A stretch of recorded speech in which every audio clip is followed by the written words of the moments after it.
this is the bit that gives most people grief when taking these apart, and it's trying to remove these two hinges. As a result, what I usually do is like with the DS that I've done in the past, I'll usually make this my first job before I start messing with anything else. So what I need to do is take these two and push them out, and it's easiest to do that when the screen is opened up because the way it slots in is lined up neatly. All I've got to do is try and push it out with a screwdriver normally, and I've got these little plastic tabs that need to be moved out of the way as well, so it is a bit fiddly.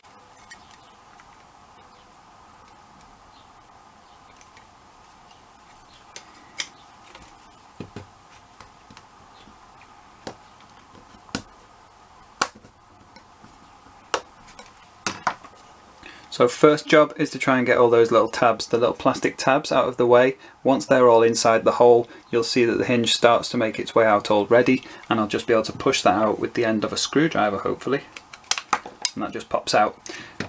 The two hinges that you've got are different. You've got a left and a right hinge, so it's important that you take, as you're looking at it from the console itself, if you've got your right hinge out, put it somewhere over on the right, and then your left hinge, do the same with that over there. Now this one's a little more awkward because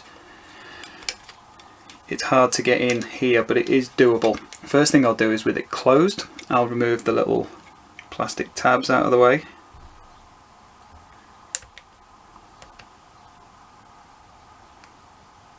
And then once they're bent out of the way, I'll open the hinge and I'll be able to get in from the back there and hopefully just push that one out. This side is more difficult than the other, so do be patient. If it's not coming out, it's probably one of the plastic tabs that's stopping it.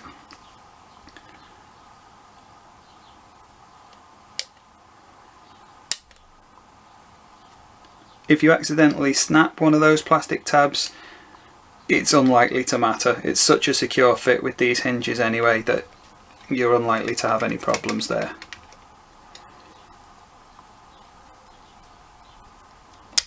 Whoop, there we go. So that just popped out. If you are planning to get rid of the old shell anyway, sometimes you might find it easier to just take that and just snap it off. Then you can just pull the little hinge brackets out. However, if you manage to bring them out properly, you'll understand how it all fits together a bit better, which makes it easier for when you're putting it together.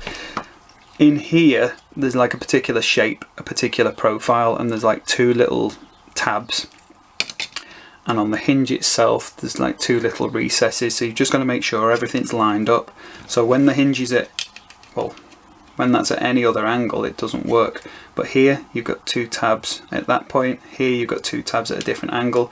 So what you need to do when you're putting it together is make sure they're lined up, and the new hinge will just slot straight in. A lot of people find the hinges really frustrating with this, but once I understood how they worked, I actually started finding it much easier. So what we need to focus on here is looking at where you've got the little tabs here and lining those up. That's the first thing.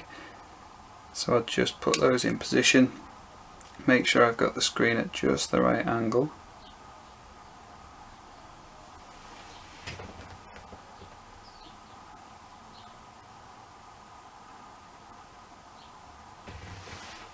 That's all right there. And then my original hinges. So seeing as the left side was the more difficult of the two, I'm going to start with that one. These little caps will just slide off. They just sort of slide up, but it's important to put these on here before you put it in. I've made the mistake of doing this in the past and putting the hinges in without the cap on, and you just can't get them back in, and trying to take these out can be pretty awkward too. So that one's ready. I'll get the other one ready as well, just in case I forget. It's just slide the little cap off. It can be a little bit awkward, but it will come off. And put the new one on. So that just slides on, and that will hold in place. Then I'll put my console on its side, make sure my tabs are lined up. Get my hinge in place, and it should just push in. If it doesn't, don't force it. Just make sure you're lined up correctly. It's kind of awkward with the camera. So that's in position there.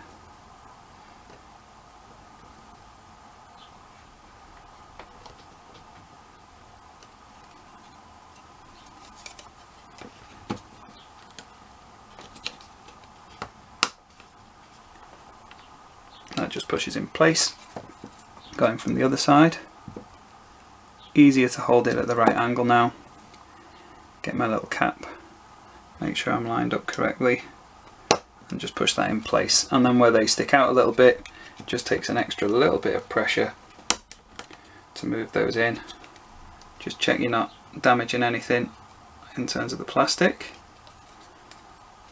Looks to be a bit of a tight fit there, and that side there going in okay. So just push, and if your hinge looks slightly misaligned, just push it into position.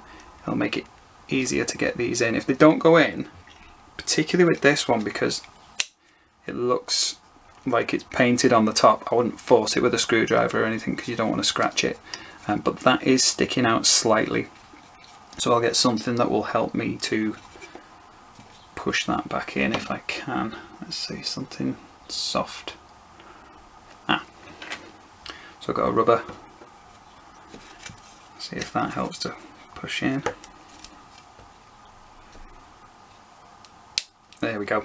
So that applied a little bit of extra force but wasn't going to scratch the surface. So I've got my little cap in place there, my other little cap in place there. So now the most difficult part of the job is done. That just opens and closes really easily. So that is my recommended method for putting the dreaded hinges in place.